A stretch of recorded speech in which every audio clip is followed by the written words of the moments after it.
예, 안철수 전 국민의당 대표가 어제 결국 귀국을 했습니다. 이 문제 앞으로 21대 총선에 어떤 영향을 줄 것인지, 찻잔 속의 폭풍으로 끝날 것인지, 아니면 실질적으로 판을 뒤집을 만큼 강력한 폭풍으로 남을 것인지, 이종훈 박사의 정경 유튜브에서 오늘 자세히 살펴보도록 하겠습니다. 정치시사평론가 이종훈 박사 오늘도 나오셨습니다. 어서 오십시오. 안녕하세요. 예, 오늘 좀 빨리 들어오셨죠? 네, 그러네요.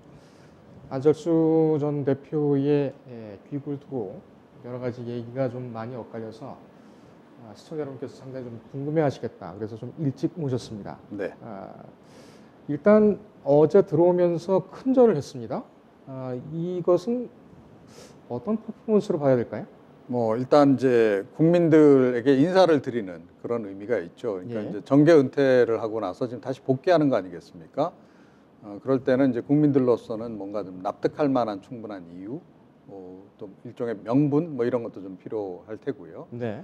그리고 정계 은퇴하겠다고 해놓고 복귀할 때는 그래도 국민들에게 일단 사과의 말씀은 좀 해야 되는 거 아니겠습니까? 예.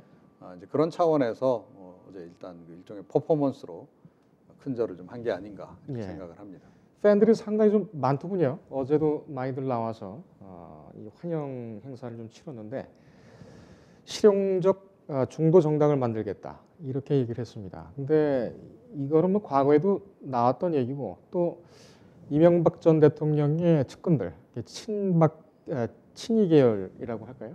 거기에서는 이명박 대통령 때도 이미 한번 울고 먹은 거다라고 얘기를 했습니다. 별다른 게 없다 이렇게까지 혹평을 받는데 어떻게 보십니까? 그러니까 좀 다소 그 메시지가 좀 약한 감은 없잖아 있다 이렇게 생각을 합니다. 그러니까 정계를 다시 복귀하는 마당이고, 그리고 이제 그 해외에 있다가 귀국을 해서 처음 이제 메시지를 던지는 거 아니겠습니까? 예.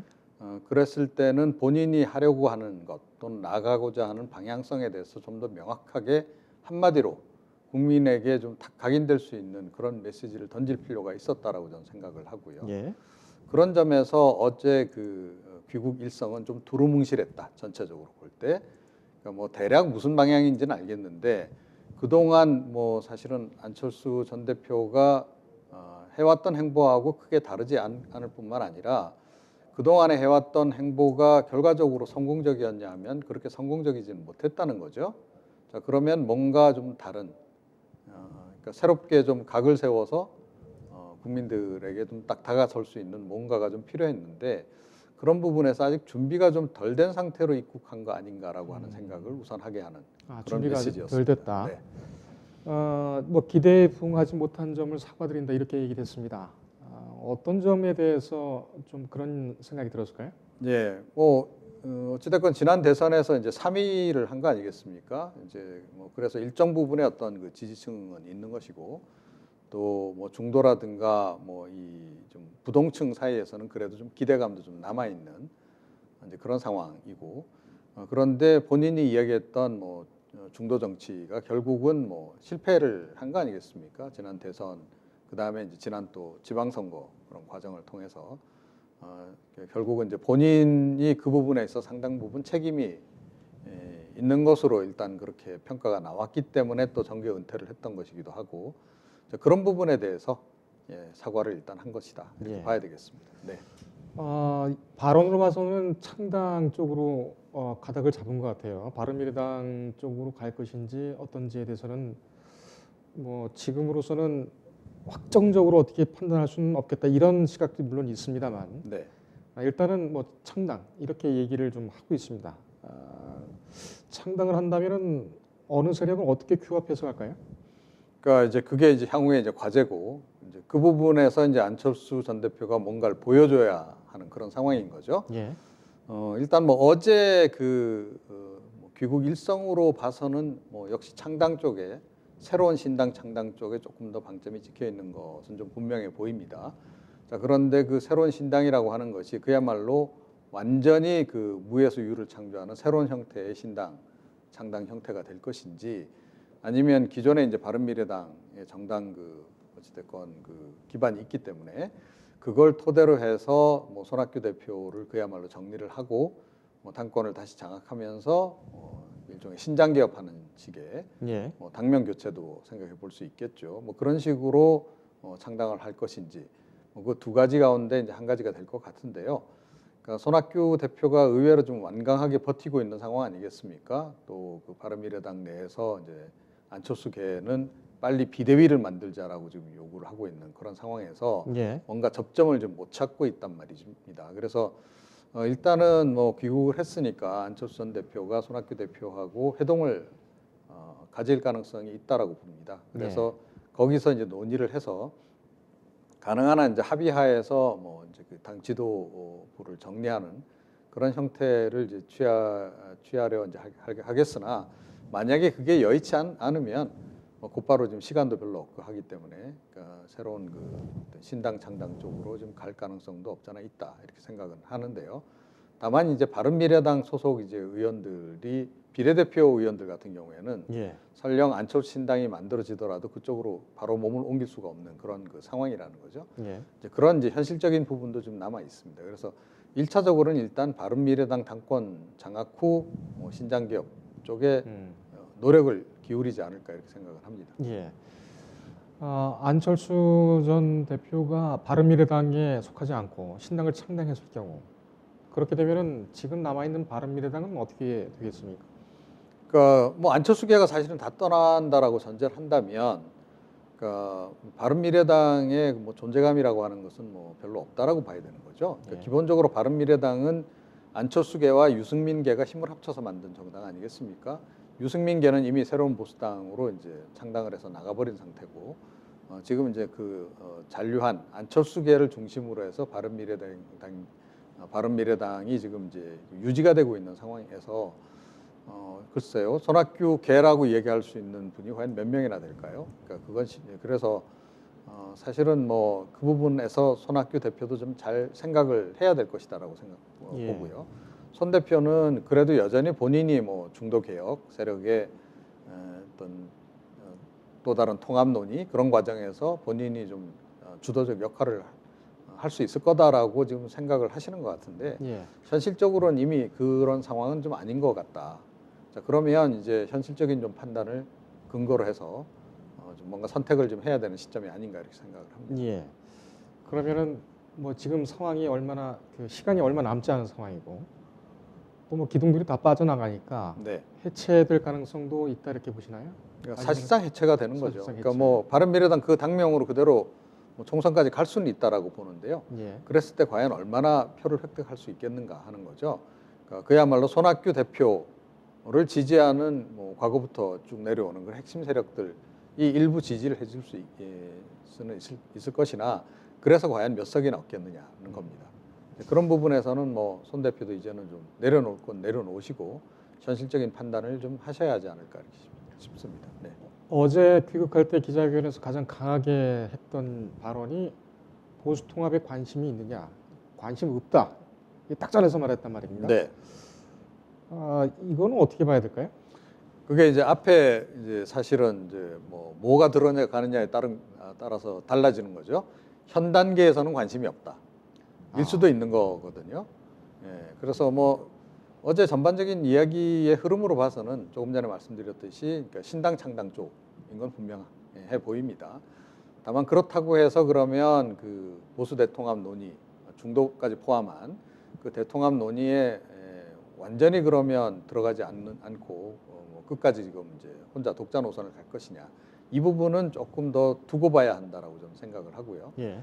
사실은 최근에 안철수 전 대표가 뭐 이른바 약간 좀 뜬 이유, 또 언론이 관심을 갖게 된 이유가 과연 뭔가요? 그건 결국 사실은 중도 보수 대통합 논의 과정에서 안철수 전 대표의 존재감이 그래도 부각이 됐기 때문에 그런 거다라고 보거든요. 예. 그러니까 지금 예를 들어서 지금 자유한국당과 그 다음에 이제 새로운 보수당이 통합을 했을 경우에 여기에 더해서 뭐 지금 이제 바깥에서 논의가 진행 중인 혁신통합추진위원회까지 포함해서 다 이들이 합치더라도 크게 보면 사실은 친박계하고 친이계가 재결합하는 거 이상의 큰 의미는 없다는 거죠. 예. 과거 뭐 한나라당 또는 새누리당으로 되돌아가는 이제 그 정도 수준에 불과하다라는 겁니다. 자, 그러면 그것으로 그러면 충분하겠는가라는 거죠. 그렇지 않다는 거예요. 그러니까 역시 중도 지형까지도 외연 확장을 해야 이번 총선 또 다음 대선에서 그야말로 승기를 잡을 수 있는 그런 상황이다. 자, 바로 그런 점에서 사실은 안철수 전 대표가 지금 최근에 이 보수 대통합 논의에서 뜨거운 감자로 지금 대두가 된 거예요.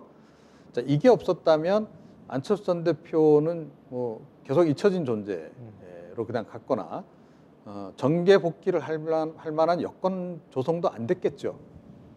자, 그렇게 본다면 사실은 안 전 대표가 통합 논의에 들어오지 않으면 그때부터 사실은 존재감이 상당히 상실되는 거라고 좀 봐야 됩니다. 예.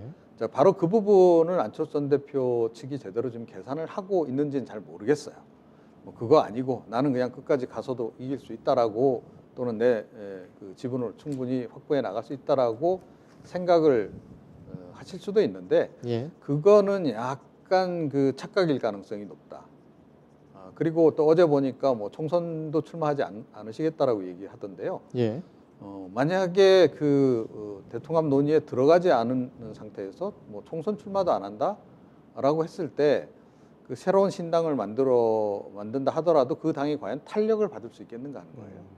그러니까 뭐 적은 정당에서는 그래도 당 대표가 나가서 뭐 어떻게 보면 진두지휘를 하면서 뭐 전략적으로 굉장히 중요한 지역에 출마를 하고 출사표를 던지고 뭐 이런 것이 좀 필요하잖아요. 예. 그야말로 솔선수범을 하고 돌격앞으로를 해야 되는 그런 상황인데 총선 출마 안 하겠다 얘기하고 신당 창당하겠다 얘기하고 보수 대통합 논의에 들어가지 않겠다. 이것이 과연 그 전략적으로 지금 올바른 선택인지 그 부분에 대해서 개인적으로는 굉장히 의문입니다. 예. 자, 그래서 사실은 아직까지도 안철수 전 대표의 그 전략적인 어떤 판단력 그런 부분에서 약간 좀 의구심을 갖게 하는 그런 메시지이기도 했습니다. 어제 나온 메시지가. 예. 네. 그 총선 출마를 왜 안 한다고 그랬을까요? 뭐 글쎄요. 그러니까 본인 뭐 어제 이제 전반적인 얘기를 들어보면 본인이 출마하기보다는 그러니까 좀 더 많은 새로운 신인들에게 기회를 주기 위한 것으로 이렇게 일단 이제 읽혀요. 그래서 이제 새로운 사람들을 많이 이제 영입을 해서 출마를 이제 시키겠다. 뭐 이제 이런 얘기를 하는 거고 예. 그 과정에서 본인은 일종의 이제 후견인 역할을 하겠다. 이제 이렇게 지금 이제 읽히는데요. 이게 그 소규모 정당에서 성립이 될 수 있는 얘기냐는 거죠. 예, 그리고 안철수 전 대표에 대해서는 그래도 정치인 안철수에 대한 이제 기대감 때문에 사실 어저께도 많은 지지자들이 나오고 이제 그런 거 아니겠습니까? 그리고 신당 창당을 한다 했을 때는 누가 보더라도 그건 일단은 안철수당이라는 거죠. 예. 예, 그런데 출마를 하지 않으시겠다라는 얘기가 과연 그 어떤 영향을 미칠지는 모르겠는데 제가 보기에는 그 얘기는 좀 번복이 될 수도 있는 얘기이기도 하고 번복되어야만 사실은 성립이 가능한 얘기다. 예. 만약에 그냥 대통합을 해서 자유한국당하고 뭐 새로운 어떤 신당을 만든다, 새로운 보수당까지 합쳐서 뭐 그랬을 경우에 그 이제 새로운 이제 중도 보수 신당에서 내가 출마하지 않고 나는 그냥 전국으로 그냥 비례대표 내지는 또는 이제 비례대표 출마까지도 하지 않더라도 전국으로 다니면서 난 뭐 유세전만 열심히 하겠다. 뭐 어떤 그 반문연대에서 내가 중요한 역할을 한번 해보겠다. 이거는 좀 의미가 있을 수도 있다라고 저는 생각을 하는데요. 그런데 지금 이제 어제 본인이 이야기한 그런 신당 창당이라는 것의 전제하에서 얘기를 하자면 사실은 그 총선 불출마 얘기는 조금 부적절한 그런 얘기가 아니었나 이렇게 생각을 합니다. 예. 그 뭐 본인과 측근에 있는 기존 의원들이 다 뭐 직을 던지고 출마를 안 하겠다 이렇게 하면 모르겠는데 본인 한 자리 떨렁 한 자리 가지고 그거를 양보하겠다 이렇게 얘기하는 것도 좀 어떻게 느끼실까 이렇게 생각이 또 드네요.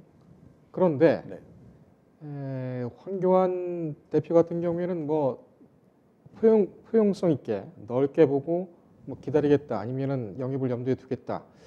이게 구애를 계속 하고 있단 말이죠. 거기서는 왜 그럴까요? 그러니까 황 대표 입장에서는 조금 전에 이제 제가 이제 좀 설명을 드렸습니다만 새로운 보수당하고 합치더라도 과거 새누리당을 그냥 복원한 그 이상의 의미는 없는 겁니다. 예. 그래서 이제 뭐 사실은 총선 대선에서 향후에 이제 승리를 하려면 중도 지형의 누군가 상징적인 인물이 필요한 거죠. 예.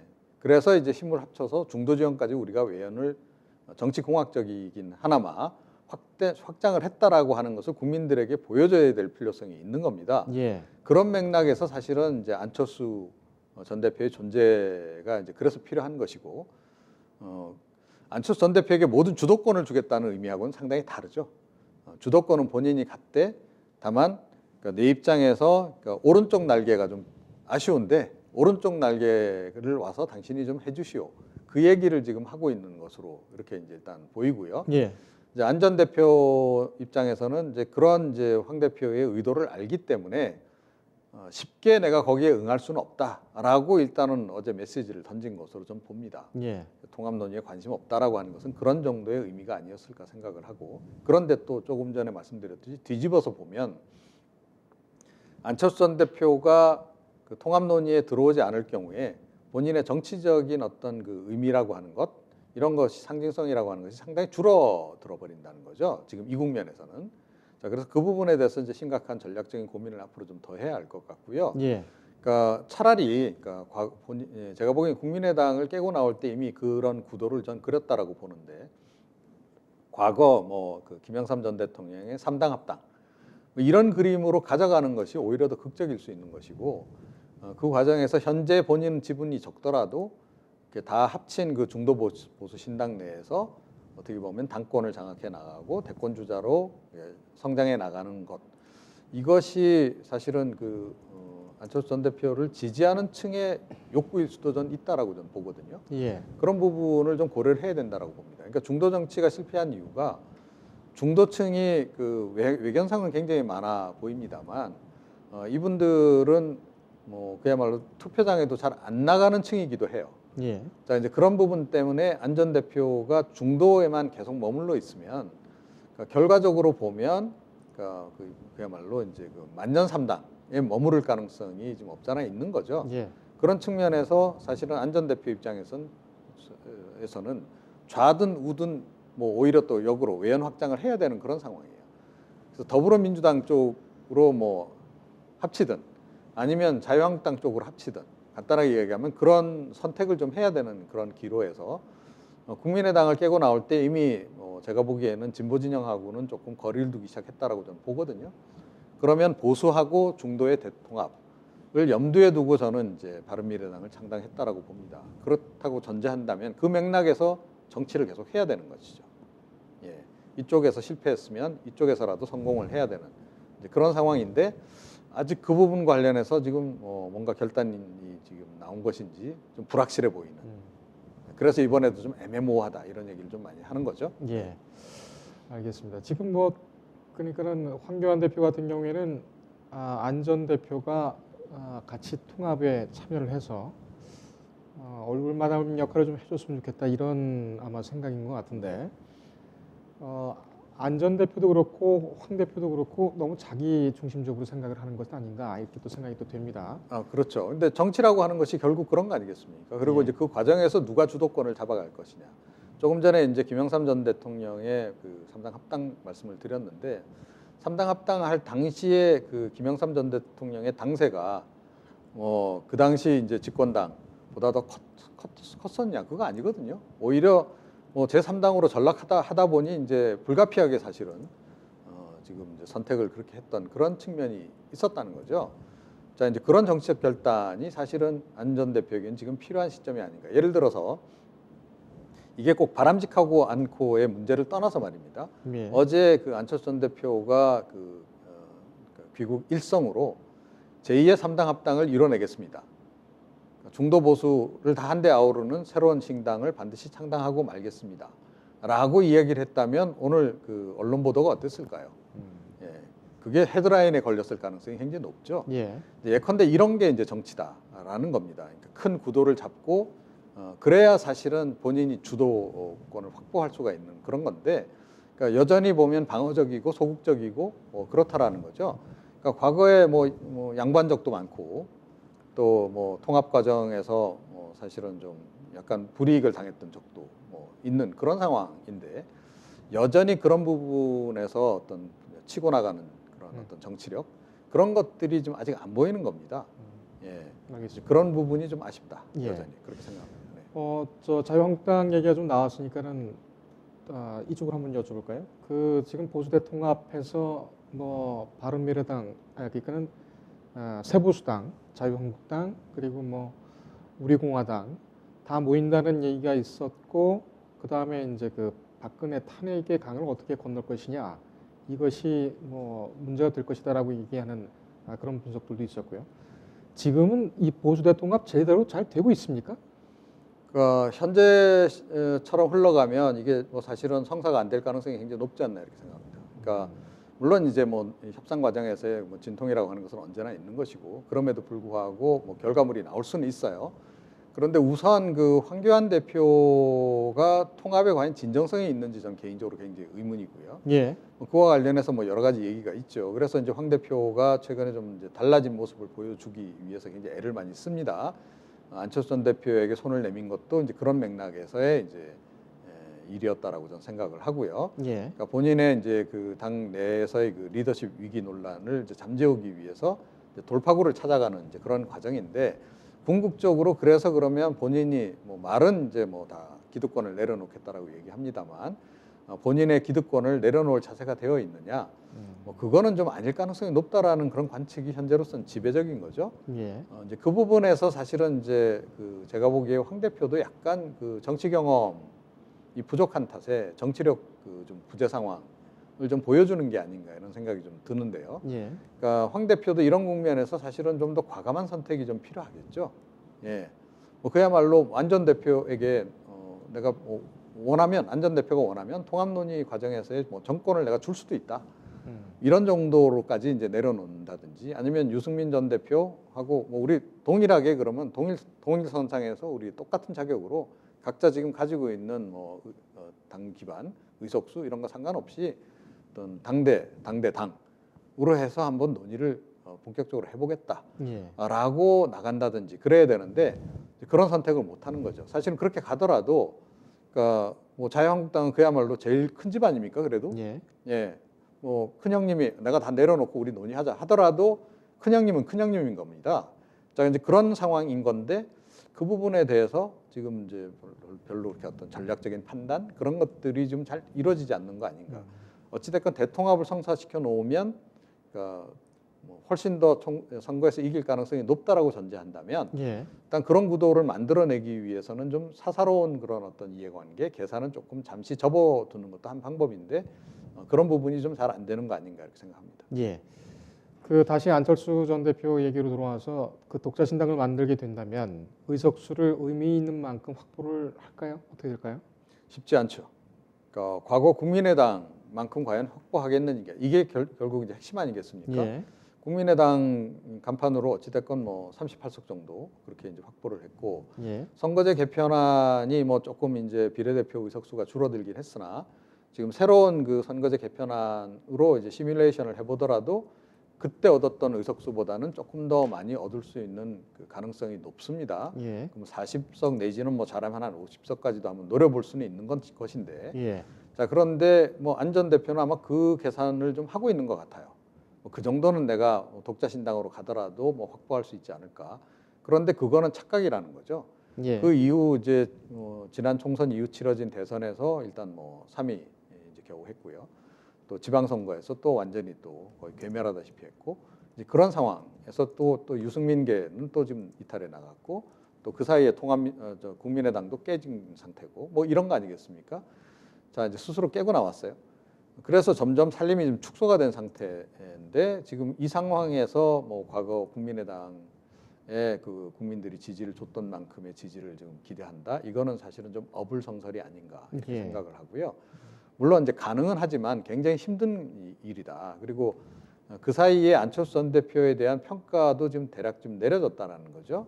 그래서 뭐 각종 뭐 여론조사 결과를 보게 되면 안철수 전 대표에 대한 비호감도가 상당히 지금 많이 나오고 있는 그런 상황이에요. 예. 그 비호감도가 갑자기 호감도로 지금 변해갈 여지도 지금 그렇게 높지는 않다. 자, 다만 이 변화를 뭐 획기적으로 좀 도모를 하려면 그야말로 그 스스로가 좀 획기적으로 달라진 모습을 보여줘야 되는 거죠. 자, 그래서 제가 조금 전에 말씀드렸습니다만 그러니까 전체 어떤 정치판, 선거판을 흔들 수 있을 정도의 정치력을 보여줘야 되는 건데 여전히 그런 면모는 아직까지 안 보인다라는 예. 거예요. 뭐 모르겠습니다. 1년 한 반 정도 동안 이제 준비를 한 것들이 있어서 이제 그걸 본격적으로 이제 뭐 이렇게 내놓을 수 있을지는 모르겠는데 일단 취임 일성으로 그러니까 그 귀국 일성으로 봐서는 그 기대감보다는 좀 더 실망감이 좀 많이 들게 한다. 예. 자, 그랬을 때 과연 얼마나 의석을 확보할 수 있겠는가. 더군다나 이번 같은 경우에는 선거제 개편안 소수 정당에 유리하다라 그래서 지금 소수 정당들이 굉장히 난립을 하는 상황인데 그런 상태에서 과연 그 몇 석이나 건질 수 있겠는가. 지금 바른미래당이 가지고 있는 의석조차도 못 건질 가능성이 없지 않아 있다 이렇게 생각합니다. 예. 만약에 실패하면 20석도 못 얻어서 뭐 원내대표, 원내 교섭단체도 꾸리지 못한다. 이렇게 되면은 안 전 대표 같은 경우에는 정치 생활이 끝날까요? 그렇죠. 그럴 가능성이 높습니다. 그러니까 뭐 그나마 이제 총선에서 뭐 선전을 해서 현재 의석수보다도 이제 현재 바른미래당 의석수 대비 뭐 2배 정도. 그래서 이제 뭐 20석 가까이 또는 20석을 이제 가능하면 넘겨야 되겠죠. 원내 교섭단체 구성에 성공한다 그러면 그래도 정치 생명이 좀 연장이 될 거다라고 저는 봅니다. 예. 뭐 그 다음에 사실은 뭐 그 이제 중도 보수 지형의 당대당 통합 논의도 이제 가능할 테고요. 그리고 뭐 본인이 아마 희망하고 있을 것으로 보이는데 대략 한 40석 내지 50석까지 확보한다면 그건 뭐 대성공인 거죠. 그러면 그야말로 이제 전체 판을 좀 주도해 나갈 수도 있는 그런 상황이 될 수도 있다라고 보는데. 네. 그러니까 그 반면에 이제 20석도 지금 못 받는다. 원내 교섭단체도 못 꾸린다라고 했을 경우에는 그냥 그저 그런 소수 정당이 이제 되는 것이고 그렇게 해서 뭐 그냥 시간이 지남에 따라서 그냥 서서히 그냥 소멸해 가는 그런 정당의 예. 길을 걸을 가능성이 굉장히 높다 이렇게 봐야 되겠습니다. 알겠습니다. 안철수 전 대표의 귀환. 오늘 이종훈 정치시사평론가와 과연 어떤 파괴력을 가질지, 어떤 태풍을 몰고 올지 자세히 들여다 봤습니다. 오늘 여기까지 듣겠습니다. 고맙습니다. 인터넷에 떠돌아다니는 수많은 뉴스 기사. 아직도 포털에서 일일이 검색하세요? 이제 뉴스통에서 터치 한 번으로 손쉽게 확인하세요. 최근 내가 구독한 기사를 분석해 오늘의 기사를 추천하는 개인 맞춤형 AI 뉴스. 나만의 공간인 뉴스북에서 콘텐츠를 편집하고 이용자와도 활발한 소통이 가능합니다. 사진과 영상 자유롭게 이동하고 언론사 기자들이 실시간으로 업로드하는 동영상도 확인해보세요. 더 풍성하고 새로워진 뉴스통. 지금 바로 만나보세요.